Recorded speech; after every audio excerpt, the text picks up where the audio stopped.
Okay, we've got some people trickling in. Give everybody a minute.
All right, should we get started, Kelsey? Yeah, let's do it.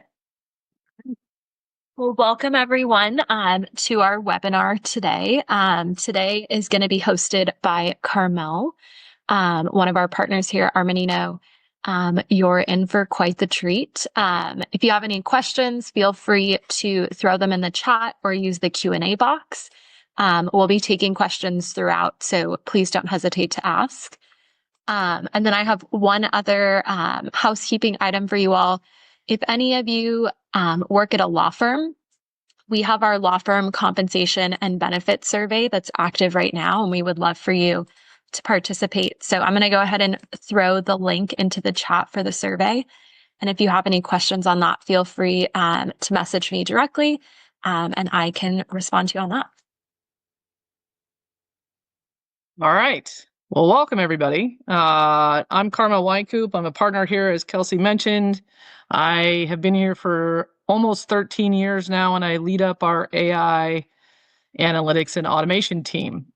And today we're talking about AI for professional services. And you can see I have a very nice 1990s office photo on the left here, and sort of what we think of as a futuristic office on the right. But we're going to start out with a quick polling question to see where everybody's at.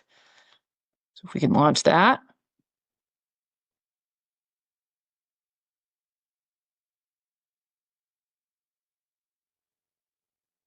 There we go. So what AI platforms are you using? ChatGPT, Microsoft Copilot, Gemini, Claude, something else? If you're using something else and you want to drop it in the chat, that'd be great. So we'll leave that up for a second and see where people are. Okay, decent mix. Lots of people using ChatGPT. Okay, very good. All right. Well, let's dive in here. We're gonna do a couple things today. I've got a deck that I'm going to share with you, and then I'm going to go into some actual live demos where I'm going to show you some stuff on different ways of using Copilot. We can look at ChatGPT. I've got a Notebook LM example, and I also have a vid example for you today. So I think one of the things that, we've been doing these types of webinars and talks for the last couple of years, and I think the conversation is changing, right? So when we first started doing this, right when ChatGPT first launched, there was some denial and skepticism about whether we should use it. Not sure anybody wanted to yet. Was it safe? Is this just a fad? And I think 3 years down the line, we're seeing that, it's not going to go away. AI is real. People are using it. It's moving faster than we anticipated. And really, if we're not sort of embracing this and helping our employees and teams work with AI in a responsible way, they're probably doing it without your permission and maybe not as responsibly as you want them to. So we're going to talk a little bit about that today too. And so one of the things that we also like to sort of tee up here in this is that there is an adoption curve. And we've seen, and we continue to see, that when people just turn on AI, it's not like everybody gets the benefit, the time to value, the ROI, the time savings, the productivity measures that we all talk about in AI. Just because you turn it on, you don't really get that. So having an adoption plan and sort of understanding this curve is super important, right? So your innovators are people that are going out and finding these solutions and love being first and are super curious. And they're the ones that are starting it. And the early adopters are sort of looking to the innovators going, oh, well, what did you do and how did you do that? And can I do that too? So they will follow as long as somebody sort of shows them what to do or points them in the right direction, right? And then they can sort of get some advice and move forward with it. And I think your early majority are when they're looking at the early adopters going, oh, wait a minute, you're using this too. It wasn't just the person that's super bleeding edge and is always trying the new thing. You're doing this and it's proving to be valuable to you and you're able to do it. And they will then that early majority will then start adopting. And your late majority is waiting for the early majority, right? And they're going to need some hand holding. But if they see that the early majority is using a good tool and that it's having success and working for them, as long as someone shows them exactly how to use it, that late majority will get on board. And then the laggards are usually, you sort of have to push them along, but they'll get to it. So maybe in the chat, you guys could put which version. I know in the polling question, we asked you which one you were using, but what version are you using? Are you using the free version? Do you have a paid version? Do you have a Teams or an enterprise license? Is your organization paying for a Teams or an enterprise license? It'd be interesting to see who's using what there. But let me tell you the differences, just in case you don't know, between the free, the paid, and Teams enterprise license. So all of these different platforms have some version of this. The free version is what you get when you just log on to ChatGPT or Gemini or Claude or Grok or even DeepSeek or Perplexity or any of those. And you can go in and do whatever you want with it. You probably don't have the latest and greatest technology. You're probably one version behind. And whatever data you put into that free version will get used to train the model eventually. The paid version of any of those means that you get the latest and greatest technology, but it is still training the model. So your data is not safe when we think about, oh, I don't want to share specific business information or whatever in the model. The paid version doesn't protect you from that. Once you move into the Teams, business, or enterprise licenses, that will protect it. And you will see that at the bottom of like ChatGPT, for example, or Claude, or even Gemini. It will tell you that you're logged in as you, and that it's not sharing your data with the model. And so there's one other thing I'm going to talk about in here, because we've got embedded applications as well. And we're going to get into that a little bit in a minute. But if you have Copilot or Gemini, and you are either a Microsoft or a Google shop, and you have those as your day-to-day tools like email, Sheets, Excel, Docs, Word, and the AI is embedded there with Copilot or Gemini, it does work a little bit differently. So how are people using generative AI today, right? A lot of creative work, image generation, personal productivity, brainstorming, creative writing. We hear a lot of people talk about blank page syndrome and how AI can help you sort of overcome blank page syndrome. And so feel free to type in any of the ways that you're using it today, if you want, in the chat also. I think that's super interesting. And then we're going to talk a little bit about the impact of, the different types of AI. So a true AI person will tell you that robotic process automation is not true AI. I agree with them. It is a very, very rules-based automation tool that allows you to mimic the actions of a human inside any technology that you're using on your computer. And it can mimic that and perform those actions. But it is very rules-based. It doesn't think. It's not smart unless you make it smart. But in general, we see robotic process automation for things like bank reconciliations, fund reconciliations, things where you have a process that's highly repeatable, usually fairly mundane, and you want it to just do the same thing over and over. We also, I'll show you in a minute, but so that's sort of robotic process automation. And then natural language chatbots, this is your LLMs, right? So, and it could also be a small, instead of a large language model, it could also be a small language model where you can put a chatbot like Copilot, as an example, in front of something like your employee handbook. So if you get a bunch of questions about your employee handbook on a regular basis, you could put a Copilot chatbot in front of that and allow somebody to interact with that in natural language. And certainly all the ChatGPT, Claude, and all of those are natural language LLMs that you work with and play with and see today. System integrations and automations. Certainly AI is playing a larger role in that today. And then predictive analytics and forecasting, we'd see that when we think about utilizing data to help us make data-driven decisions to see around corners. And that's really where we think of predictive analytics and forecasting. So I'm going to tell you, I see these as sort of the Hulk and the Iron Man scenarios. So robotic process automation is more like a Hulk function. So Bruce Banner doesn't always know what the Hulk is doing when he goes off and does it. So you sort of set robotic process automation and then you let it do its thing, and it doesn't need a lot of interaction once you've set it and given it all the rules, and it goes and it just performs that task on a regular basis. Where Iron Man and Tony Stark are communicating all the time. So Tony Stark is always talking to Jarvis. So when you think about generative AI, you put the suit on and you become smarter, faster, better, right? And so that's what we think about when we think about generative AI.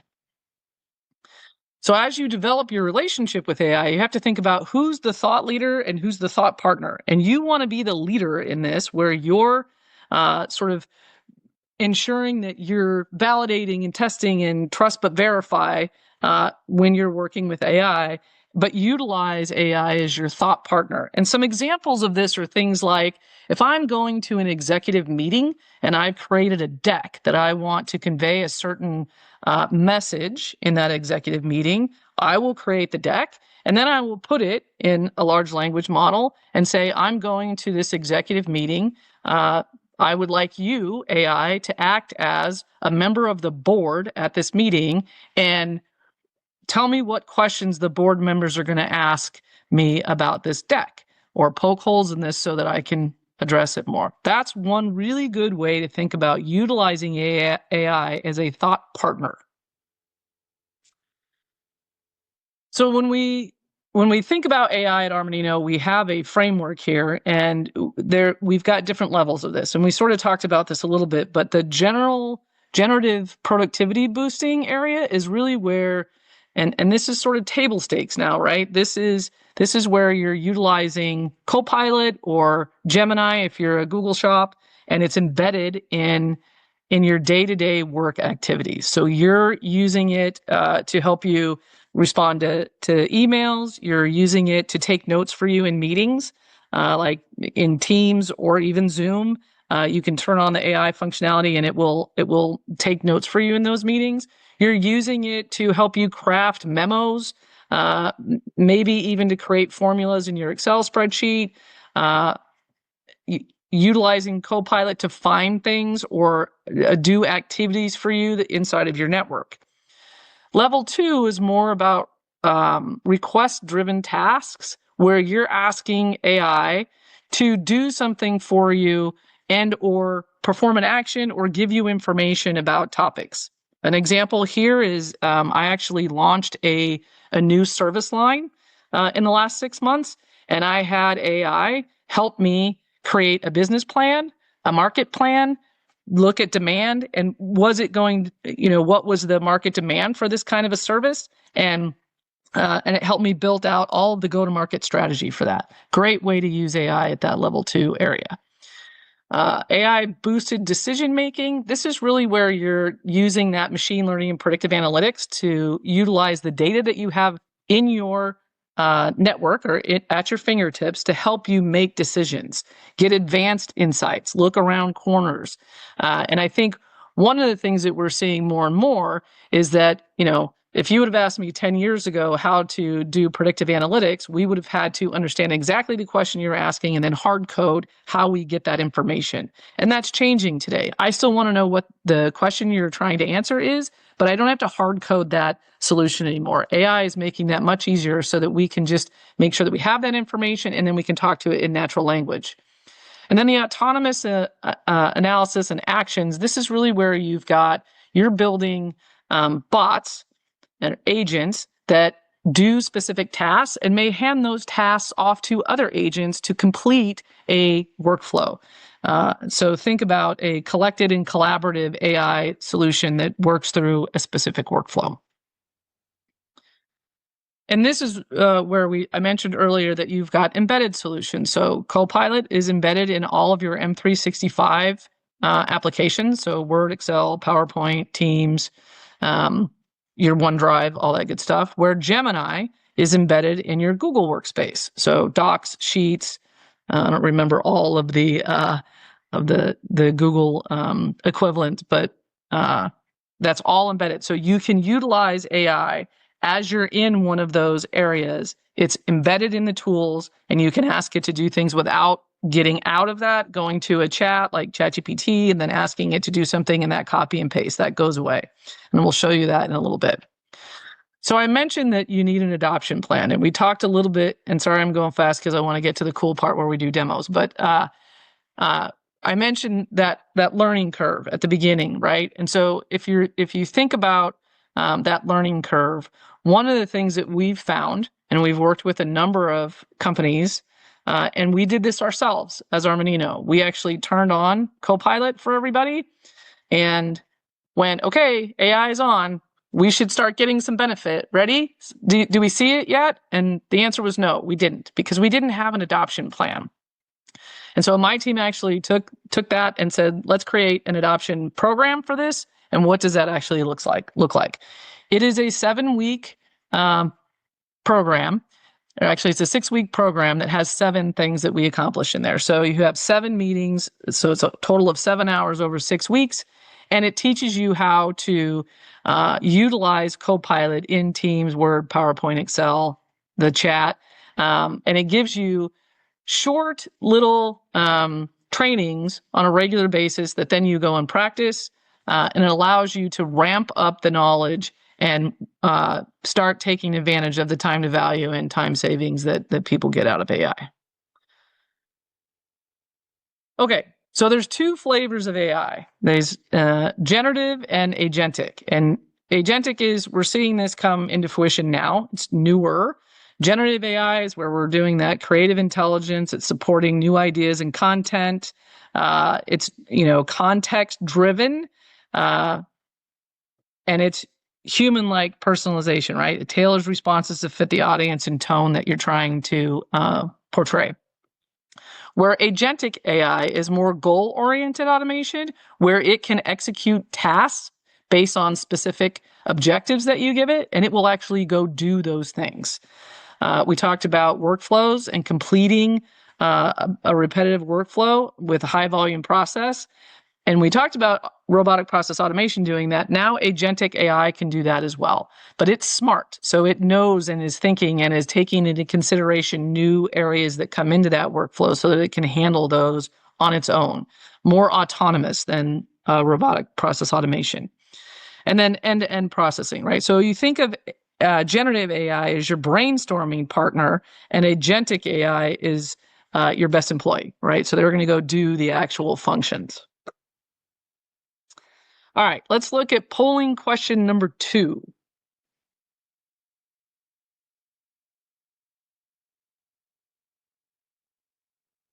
All right, so do you have embedded features in AI? Which applications are you using that have embedded AI capabilities? Got a few in the chat already. Some people are using it through Smokeball, a legal software. Some people are using it through Perplexity, Westlaw, another legal software. Those are some responses we got in the chat. Great. Okay. All right. A couple of Workday Salesforce people as well. Very good.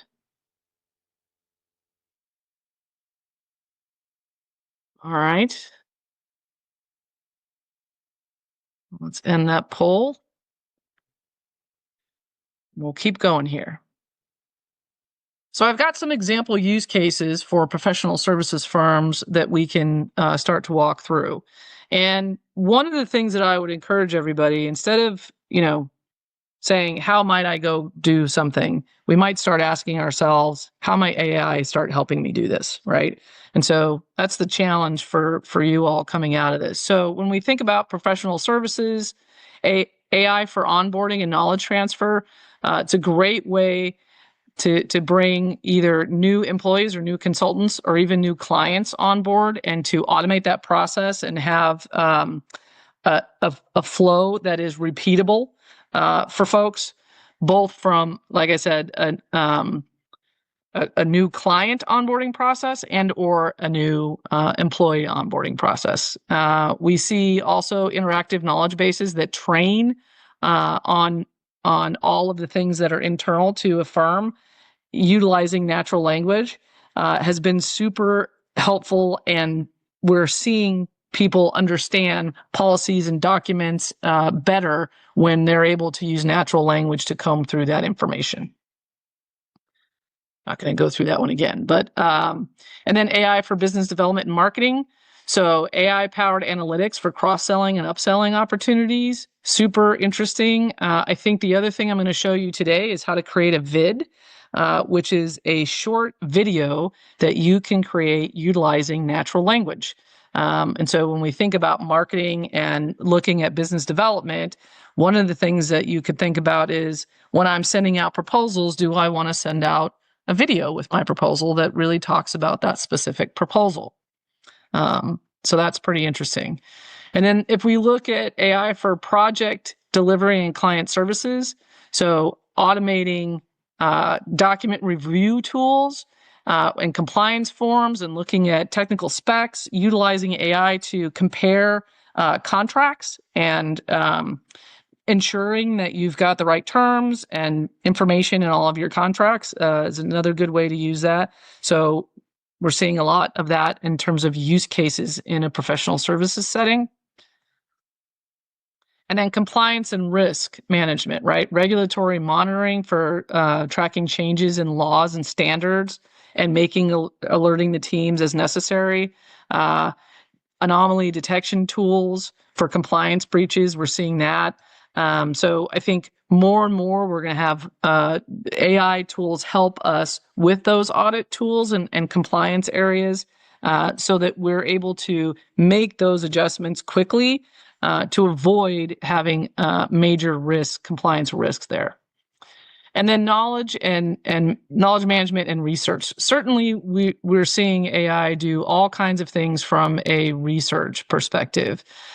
We've got, I use the example of the new service line that I created and utilize AI to help with that. But another thing that we use AI for today internally is when we go meet with new clients, we have created a custom Copilot that is just a reusable prompt that you can type in the name of the company and will give you a bunch of background information that's available on the public website about that company. So when you go meet a new client, you've got a great overview of that client's business, what their revenues are, any challenges in that industry, all kinds of good stuff. So it can reduce those research time from hours to minutes. Okay, we're going to get into some demos. So I'm going to end this. I'm going to come over here. And this is really your chance to ask questions too. If there's anything Carmel's doing that you want to see again or see differently, feel free to throw that in the chat too. Yeah, perfect. So this is Copilot. And as you can see in Copilot, I have a work and a web version. And I put this in the chat earlier. And basically I will tell you that the information in the contracts is not real. So it's just fake data. But I have a folder on my network. And because this is Copilot and I have a Copilot license, Copilot can actually see and has access to anything that I have access to as part of its role, because I'm logged in. You can see my name down here, right, that I'm logged in. And so I'm asking it to go compare two different SOWs that are both fixed capacity SOWs, and I want it to do a comparison for me, right? So it's going to ask me a couple of questions. Are these the right names? Can I confirm that? And I said, yeah, those are the correct names. Please compare the terms and tell me if they have any differences. And it says, yes, I can do that. And then you can also see that it says, can you load those in here? And I said, no, you go get the actual files. So the other thing I think that's important is you can treat AI like it can do things. It's okay to tell it, no, you go find that, or you go fix that, right? You don't have to do it for it. So I said, no, you go review the actual files. So it did that. It went and pulled those two files, and then it's telling me, okay, here's the features of the contract, and here's the financials. Again, this information is fake data, but so it's comparing both of those features. And then it's going to give me the key differences based on price and capacity. So which one, which plan they picked, the payment terms. One is a breakdown by 12 months. The other one is quarterly prepayments. It's giving me the capacity rollover. Okay, so one explicitly states that that the hours don't get rolled over. The other one says, yes, they do get rolled over. And then, it gives me some more information. And I can continue to ask it about these things. So the point of this is twofold. One, if you're doing data comparisons on contracts, or, you can think of anything you want where you need to compare large sets of data, this AI is a great tool to do that. The nice part about having the Copilot license, again, is that I didn't have to go load this file anywhere, and I didn't have to go out of my tenant, so outside of my ecosystem that is Armanino, to have it do this for me. So I'm not dropping these files into ChatGPT or some other place. And the beautiful part about Copilot is that it doesn't share any information with the World Wide Web. Nothing that we put in here is training the model. It stays within your own ecosystem, which is why it can read documents that are in your ecosystem that you have access to. So hopefully that's exciting.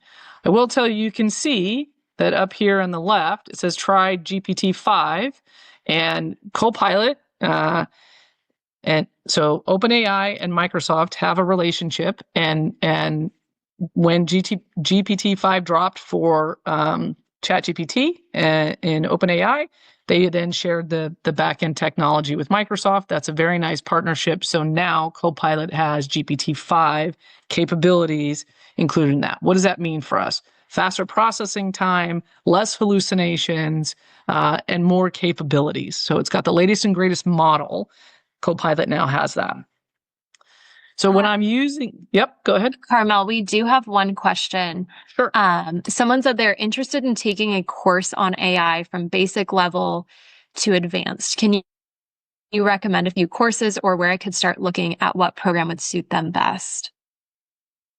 Funny enough, I was on the phone with Stanford earlier today, and they actually have an AI course that's like a beginner AI course. But if you have something specific, I mentioned the adoption program that we have, so we can help you with AI adoption for pretty much any of these platforms. And we can show you advanced prompting. We can help you with how to build a custom GPT. We can help you with how to build, Azure Foundry. So it can be as advanced or not as advanced as you need it to be based on what your level is. But most universities and community college now have some classes that you can take. There actually is, if you have LinkedIn Learning, there's also some pretty good AI classes on LinkedIn Learning that you can take as well. Good question. Okay. So the other thing I wanted to show you in Copilot, I just have to move my Zoom here for a second, is you've got some information on the left here where you've got Researcher, where this is kind of like in either Gemini or ChatGPT, where it will do deep research for you. Researcher will do that for you here as well. And then you also have agents. So you can create an agent, and an agent in Copilot is going to be a little bit different than an agent in ChatGPT. And so Microsoft has done some funny things with the language. Agents are typically thought of as being agentic AI. In this case, it's not. It's more a custom GPT, if you will, where you're reusing a prompt on a regular basis. So if you have a prompt that you use on a regular basis and you don't want to retype it every time, you can create an agent to do that. You can't share agents today if you don't have the work and web version. But if you just have the web version, you can come in here and see all of the prompts that are shared with your teams. And you can go to the prompt gallery at the bottom here, and then it will show you if you have ones that are shared. So these are some that are suggested from Microsoft, but you can also go to your team prompts, and it will give you ones that were created by somebody inside of your organization. So you can see that Kathy Ferguson shared this prompt with me so that I can now use this prompt whenever I want to. Why is that important? Because if you've got prompts that are getting you results or that you're using to look at specific information and you've written it a certain way, sharing that with others will allow them to then get the same results that you're getting, and it's pointing to the same data source. Okay, we're going to move out of Copilot now, and we're going to move into Notebook LM. So Notebook LM is a pretty cool tool if you've not used it. Notebook LM is a Google tool. And we think about Notebook LM as like a second brain almost, where you can put a bunch of information into Notebook LM and then get that information at your fingertips anytime you want. In this example, we've created a leadership coach. So you can see on the left-hand side here, there's a bunch of books. So there's some Brene Brown books in here. There's some The Anatomy of Peace. There's some Patrick Lencioni books in here. So all books on leadership. And I don't know about you, but for me, I've read a ton of leadership books, but I don't carry them around with me, and I can't just access quotes or, ask the books questions on a regular basis. But with Notebook LM, I can. So if I come in here and say, I have a leadership meeting next month, and I want to create a session that will get my team to collaborate more, and you please suggest a plan and session overview. I don't even have to spell it right. So it's going to now go look through all of this information, all the books that I have here, right? And give me a plan for that session. And it's going to take into consideration all of this different information and give me something back that looks at collaboration and how do I do that with a leadership team. And it's going to take a second. And so there you go. Session theme, unlocking collective power and our collaborative synergy, right? And so it's going to give me the overall goal, what the session is, what am I bringing, and it's going to give you objectives. And so it's going to work through all of this. And you can see that there are little notations here on where it's getting this information and why it thinks it's important to this exercise. And so you can click on those and see them. I think the other thing that's super important about Notebook LM is you also have the ability to make these podcasts. So if I go and play this podcast, building your own operating system, right?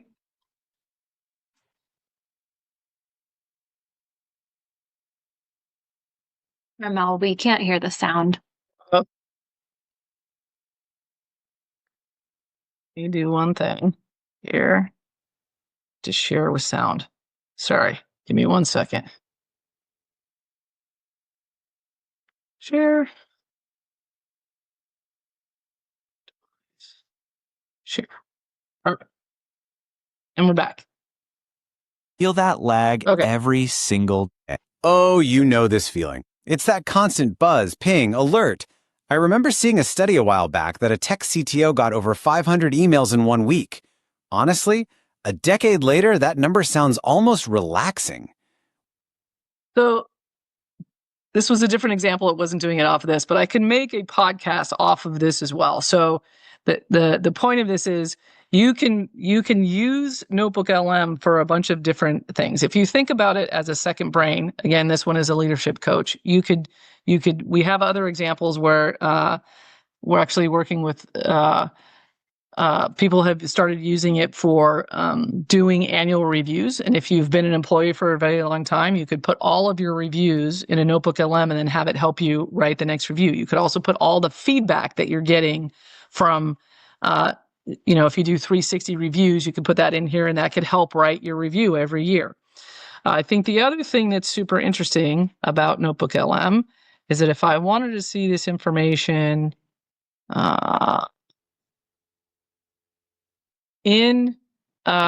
you can see this where it starts looking at, okay, so now this professional development area, I want to see what Radical Candor says about that, right? And now it will go bring up some information about mastering deep work, and the context will be related to the book Radical Candor.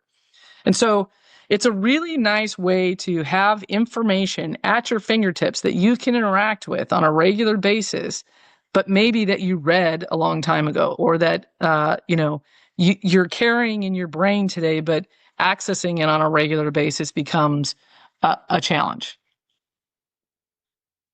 Okay, I don't know if we have any questions on that. We have one question in the chat. Okay. Can ChatGPT use Gentic AI to take an entire audit or tax process, maximize its efficiency, and then use Agentic AI to execute on the entire process to significantly reduce human involvement and complete an audit or tax return? Not by itself, without some additional help. So there's some prompting that you can do to help in certain stages of that. If you were going to do that, I would definitely say you want to have an enterprise license for that, because you're putting your tax information in a public GPT. So make sure that you have a private one. There are tools that are using AI like that to do tax and audit returns.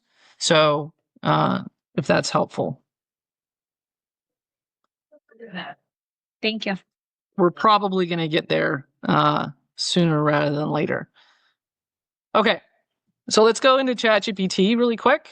So we'll do this one. And as you can see, I mentioned to you that there's a free version and the not free version. You can see that I'm logged in with my Armanino account. And it says OpenAI does not use Armanino LLP workspace data to train the model. So if you're not sure if you have a version that doesn't train the model or not, if it doesn't say this at the bottom, it's training the model. So know that. I think some fun things about ChatGPT. We talked a little bit about custom GPTs. So if I go to GPTs, it's going to give me all the GPTs that are available, both publicly and if I go to mine, these are the ones that I created. And I mentioned to you earlier that I have one that we use when I go talk to new clients. So this is what I've put into the instructions. And so I've asked it to give me a comprehensive overview of the company and tell me who the C-level people are and give me some information. So if I write, instead of rewriting that prompt every single time, I can just write Starbucks, hit, and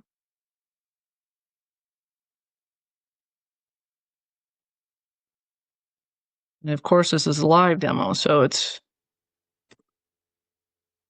for some reason, it is not doing what I want it to do.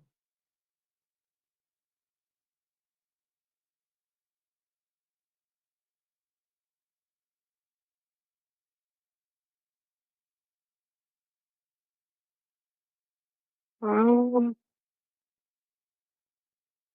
that's interesting. Okay, I'm going to have to find a different GPT. But let's create one really quick. So I can go into create a GPT, and if I say I want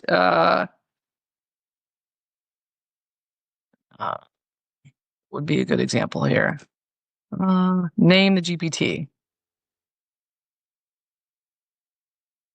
Customer insights.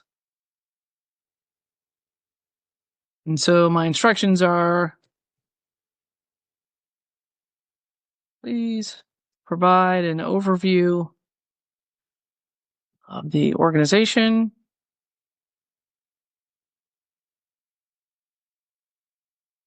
Yeah. With revenue and C-level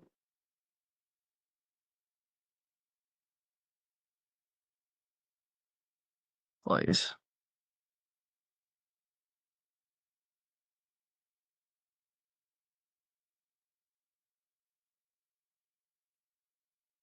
ChatGPT is not behaving today. All right, we'll come back to this. I'll see if I can get this fixed before we move forward. So let's move into something else. So this is a vid.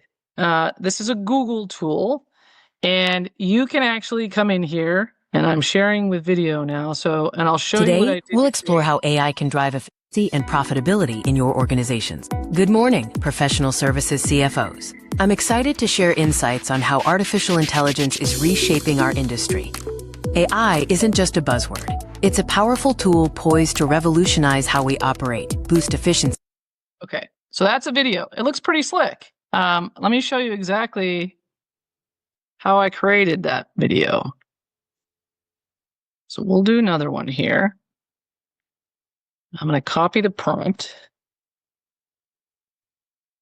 I'm going to come in here, and you can do this. You can import slides for this. You can record something, but I'm going to just take the prompt and I'm going to paste it in here.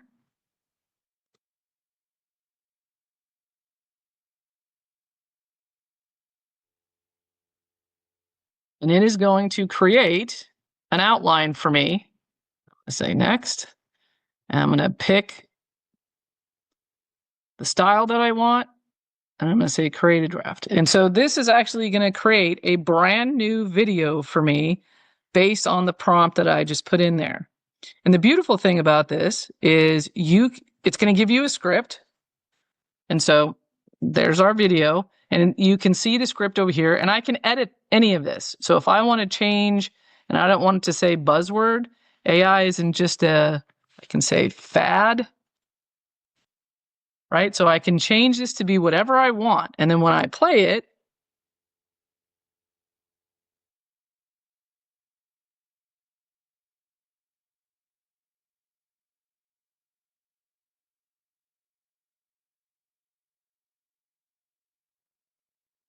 it wasn't all the way done creating all the images, but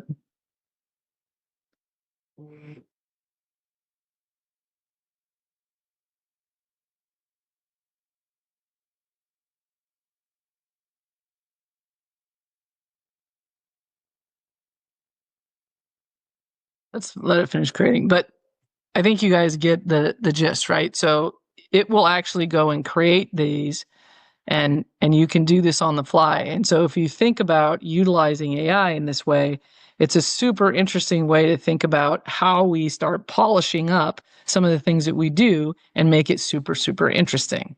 And this is a vid. Again, this is a Google tool. AI is revolutionizing your industry. Get ready to discover powerful use cases that will transform your financial strategies. Hello, everyone, and welcome. I'm thrilled to discuss the profound impact of artificial intelligence on professional services. AI isn't just a buzzword. It's a transformative force reshaping how professional services operate, especially for CFOs. We'll explore. All right. Any questions on that? Is that blowing anybody's mind, or do we think that's not that exciting?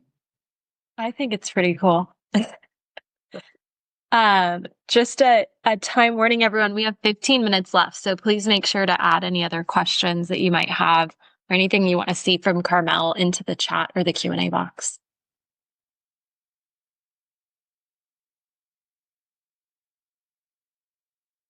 Okay, let's see if we can do. So let me show you. I'll go back to Chat GPT for a second. I'm not going to go to GPTs because I wasn't able to get that to work while that other video was playing, but I will show you something in projects. So projects is different than a custom GPT. So projects it holds more memory. It does all kinds of things. So I can come into projects and look at, I've created this sales enablement project, and we've also created a strategy guru. So one of the things that is nice about the strategy guru is I can go into coaching mode, so it's multimodal. I can ask it to be an expert, or I can actually ask it to help me with a coaching activity. So, and in this particular mode, I can ask it to planning to present a deck to a steering meeting and need to use the Minto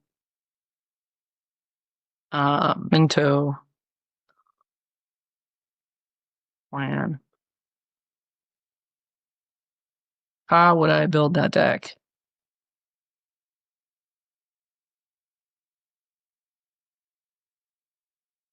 And I do not know what is going on with ChatGPT today. Let me close it all the way out. Carmel, while you're loading, we have a question. If audit and tax firms are using more AI in lieu of humans to do the work, should clients be concerned about their info leaking into cyberspace, and then in parentheses, the dark web? No. So I would tell you that tax and audit firms are being very, very careful about what they're using in terms of AI. So there are actual platforms that help with this that are secured and would be more like any other tax or audit tool.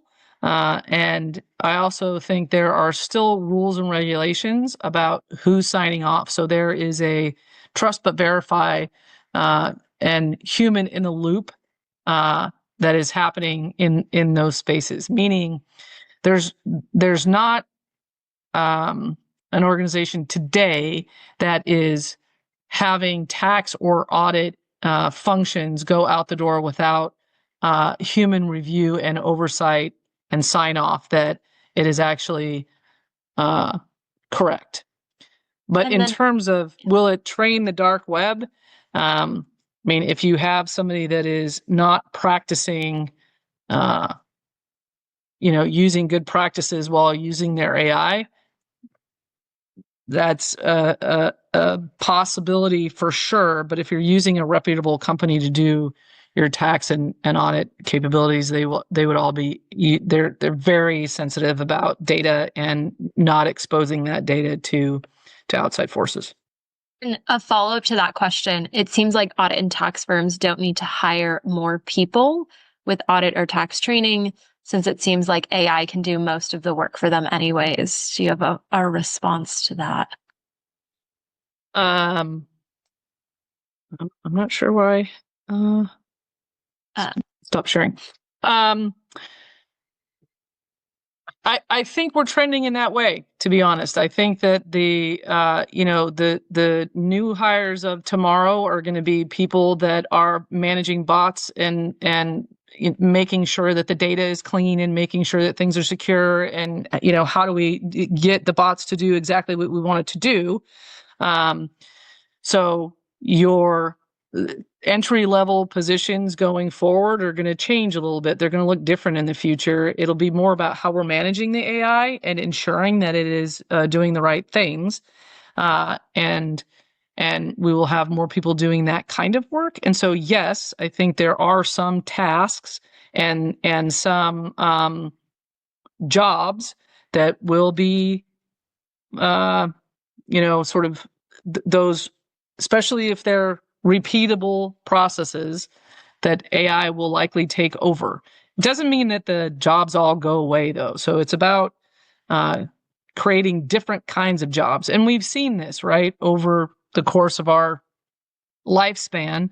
I mean, when Excel came out, all the accountants thought that they were never going to have a job again. And clearly we all have jobs, right?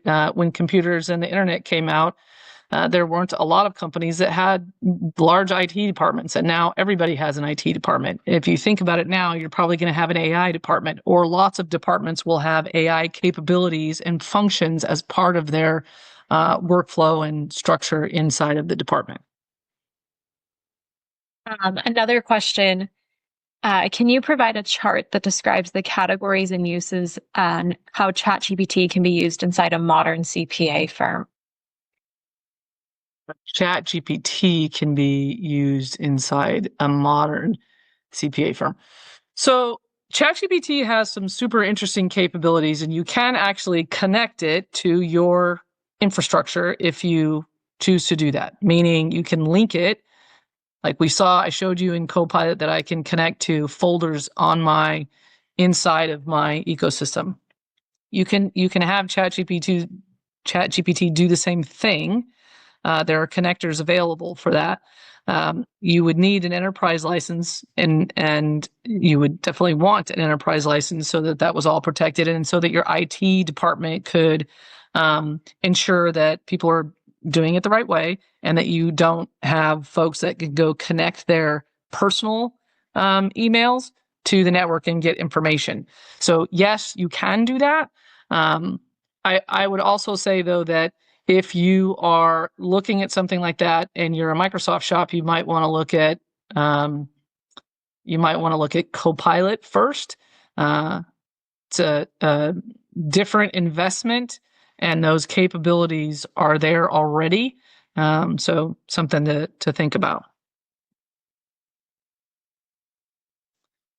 One other question, sorry. Is there any new ChatGPT software that competes directly with and or replaces CCH / Thomson Reuters / Walter Kluwer's, but does the same thing with a fraction of the staff required? So those are some law firm specific softwares they're referencing. Yeah, there are some interesting things. There is a law firm out there right now, and I might have the name. Let me look really quick. This law firm is actually doing things that it's mostly it's called Crosby Law Firm, and they are an AI first law firm. So they are focused on AI and having AI do a lot of the heavy lifting. CPA, not law firm. Okay, I got it. But that's an example of somebody who is, so we're seeing that in the marketplace.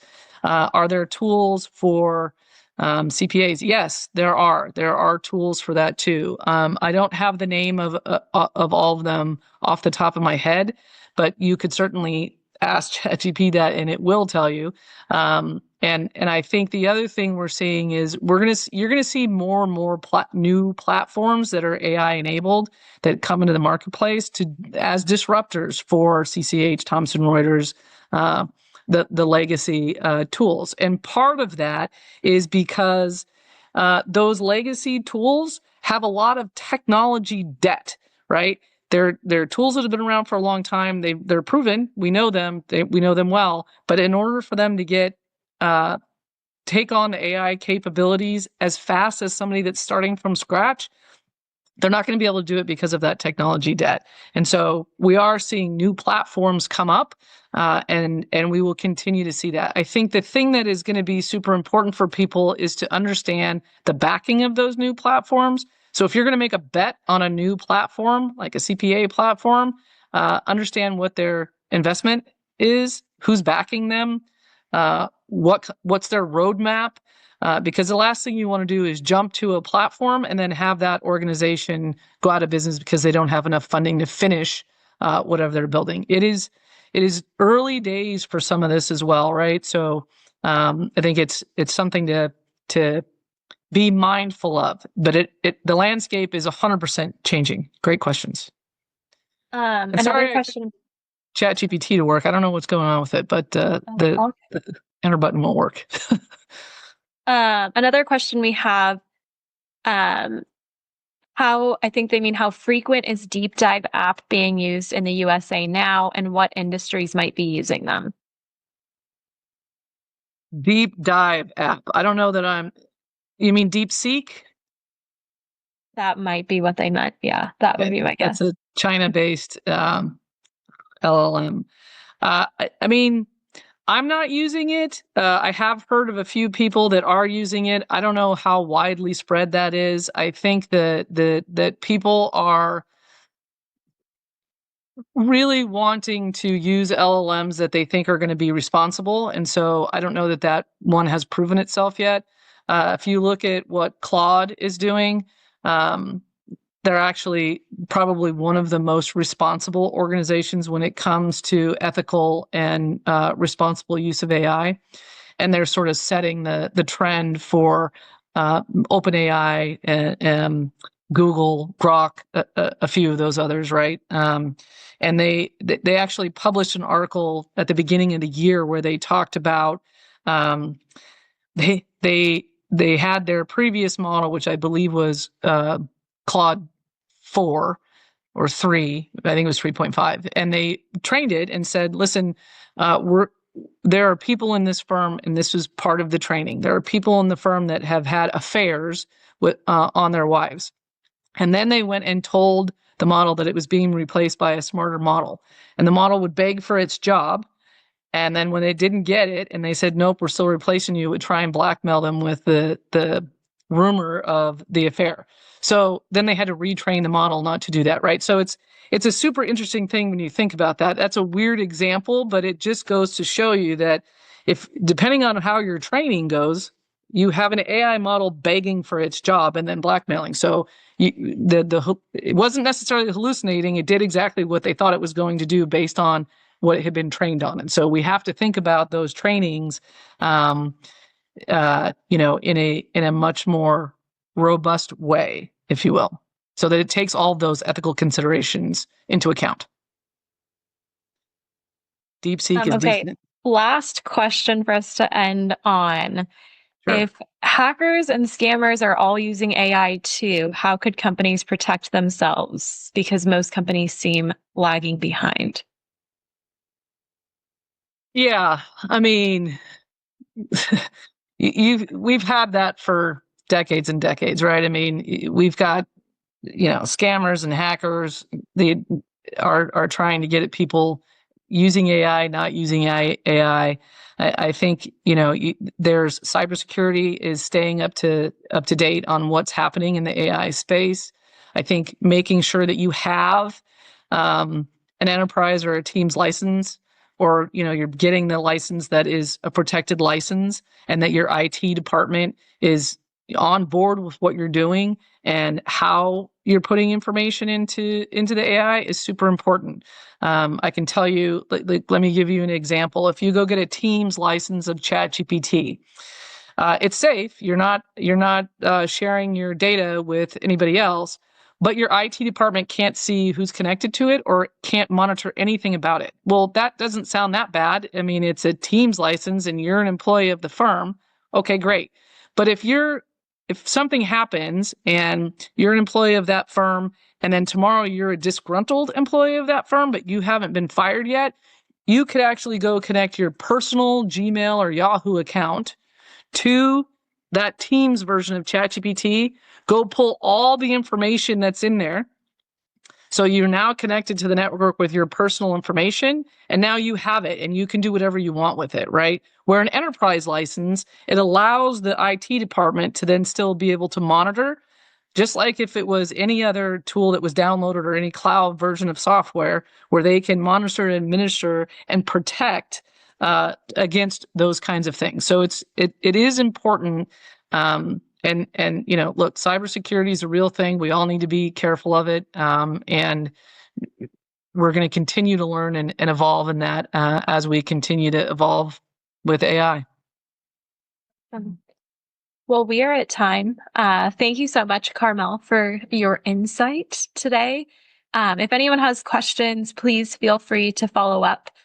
We will be sending a recording of today's webinar and the slides out over email. Everybody, have a great day. Thanks, guys.